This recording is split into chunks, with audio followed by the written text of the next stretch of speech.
నమస్తే, నేను మీ జర్నలిస్ట్ లక్ష్మీనాగ్ నరహరి శెట్టి. ఏదైతే పశ్చిమాసియాలో యుద్ధ వాతావరణం నెలకొన్న వేళ మరి ఆ యొక్క సెగ అన్ని దేశాలకు తగులుతుంది.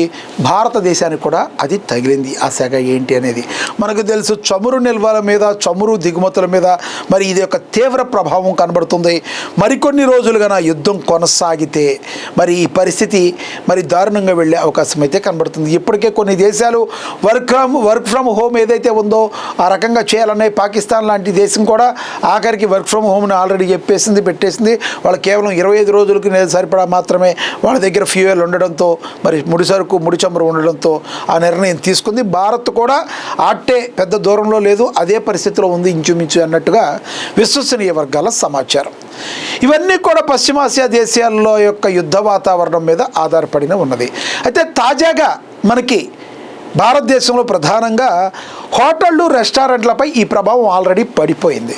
ఎందుకంటే గ్యాస్ ఉత్పత్తులు ఏవైతే ఉన్నాయో కమర్షియల్ గ్యాస్ అనేది మరి ఇప్పుడు ఎక్కడా కూడా అందుబాటులో లేదు. ఎందుకంటే కేంద్ర ప్రభుత్వం చెప్పింది వినియోగదారుడు వంటింటికి కావాల్సిన గ్యాస్ మీద ముందు మీరు ప్రధానంగా దృష్టి పెట్టండి అని. కమర్షియల్ సిలిండర్లకి తర్వాత, ఎందుకంటే ముందు ప్రాథమికంగా స్కూళ్ళు కానీ లేదంటే విద్యా సంస్థలు కానీ లేదంటే మరి గృహోపయోగకరంగా ఉండాలి కానీ హోటళ్ళు, రెస్టారెంట్లకి కాదు అని కేంద్రం తెలియజెప్పింది. వైద్యశాలలకు కావాల్సిన గ్యాస్ని అందించాలి కానీ ఇవి కాదు, కమర్షియల్ కాదు, హోటల్కి కాదని చెప్పడంతో ఈ రోజున హోటళ్ల పరిశ్రమలన్నీ కూడా మూతపడిన పరిస్థితి.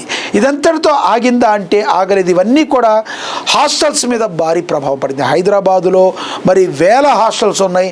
ఈ పీజీ హాస్టల్స్ అన్నీ కూడా మరి ఈ హాస్టల్ మీద ప్రభావం పడింది. అయితే మరి ఒక జియో అయితే సంబంధిత అధికారులు పాస్ చేశారు. ఏవైతే మరి సంబంధిత పీజీ హాస్టల్స్ ఉన్నాయో దోశ, పూరి, చపాతి ఇలాంటి ఐటమ్స్ ఏవైతే ఉన్నాయో ఎక్కువ గ్యాస్ యూజ్ అవుతాయో అలాంటివన్నింటినీ కూడా మెనూలో స్వల్ప మార్పులు చేసుకోవాలి.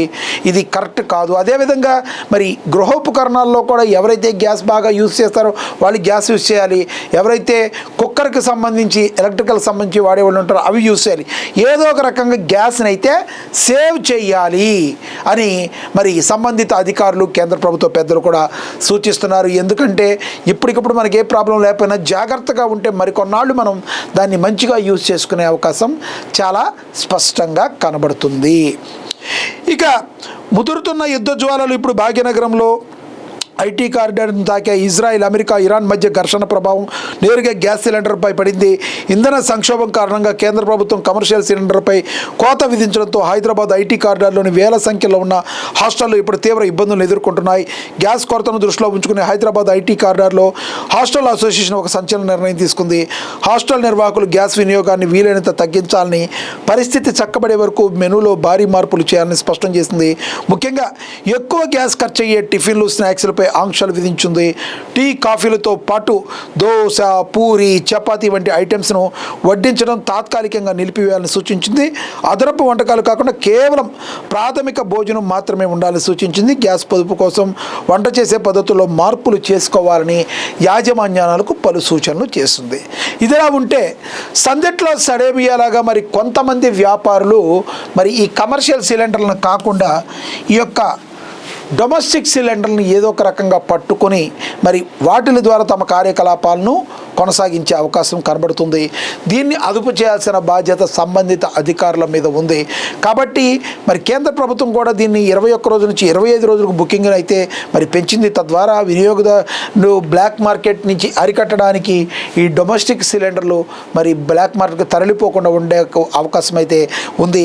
కానీ ఎంత కంట్రోల్ చేసినప్పటికీ కూడా మరి ఏదో ఒక మూల ఈ రకంగా ఉంది. కాబట్టి ప్రధానంగా ఎవరైతే వ్యాపారాలు నడుపుకునేవారు కమర్షియల్ కాకుండా ఈ యొక్క డొమెస్టిక్ వాడతారో వాళ్ళ మీద చర్యలు తీసుకోవాలని చాలామంది కోరుతున్నారు. అయితే ఇక్కడ చిన్న చిన్న వ్యాపారులు ఉంటారు. ఇప్పుడు పెద్ద పెద్ద హోటళ్ళు, రెస్టారెంట్లు అంటే ఏమి కాదు, ఒక టీ అమ్ముకునే వాళ్ళు కానీ లేదంటే స్నాక్స్ అమ్ముకునే వాళ్ళు కానీ వాళ్ళు కూడా కమర్షియల్ చిరు వ్యాపారులు. పాపం వాళ్ళకు కూడా పొట్ట గడవాలి అంటే కంపల్సరీ ఏ రోజు రెక్క ఆ రోజు ఆడాల్సిందే. రెక్కాడితే కానీ డొక్కాడని పరిస్థితుల్లో చిరు వ్యాపారులు ఉంటారు. వాళ్ళ పరిస్థితి కూడా అగమ్య గోచరంగా ఉంది. వాళ్ళు కూడా కమర్షియల్ సిలిండర్లు యూజ్ చేయలేక ఈ సిలిండర్లు యూజ్ చేస్తే ఒకవేళ ఈ సిలిండర్ యూజ్ చేసినందుకు వాళ్ళ మీద కేసులు పెడితే మరి వాళ్ళ పరిస్థితి ఏంటి? ఏదేమైనా ఇది తీవ్ర ప్రభావం, అదే ఒకంత ఉద్రిక్తత దారితీసే అవకాశం కూడా స్పష్టంగా కనబడుతుంది. అందరూ కూడా సంయమనం పాటించాలి, గ్యాస్కు సంబంధించి జాగ్రత్తగా వాడుకోవాలి. రానున్న రోజుల్లో యుద్ధం వలన, పశ్చిమాసియాలో జరుగుతున్న యుద్ధ నేపథ్యంలో ప్రధానంగా ఇరాన్ వలన, మరి ఇరాన్ ఇజ్రాయిల్ అమెరికా యుద్ధం వలన మనకి ఈ యొక్క తీవ్ర ప్రభావం అయితే పడుతుంది. కాబట్టి కమర్షియల్ సిలిండర్లు వాడేవాళ్ళు కేవలం కమర్షియల్ సిలిండర్లే వాడాలి, లేకపోతే సంబంధిత అధికారులు చర్యలు తీసుకుంటారు.